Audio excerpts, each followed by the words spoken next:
Hey, what's up, guys? Welcome back to another video for Scale Riders.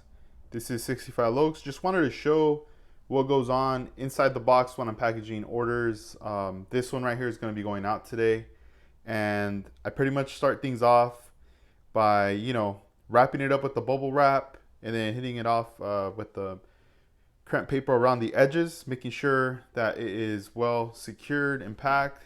And before I box it up, I always do the test where I shake the box around a little just to see if there's any, type of movement.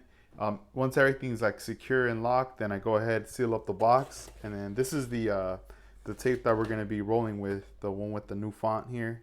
But yeah, I mean, pretty much everything always gets bubble wrapped. I just made it a habit. I know I've ordered from various places and they don't do that. That's just like an extra thing. And, after a while, it can be an expense as well, right?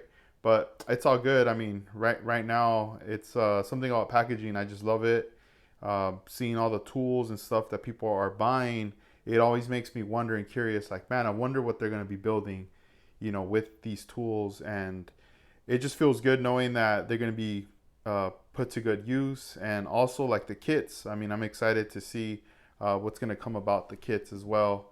So stay tuned, and thank you for watching, and thank you for the support. You guys have a good one. Peace out.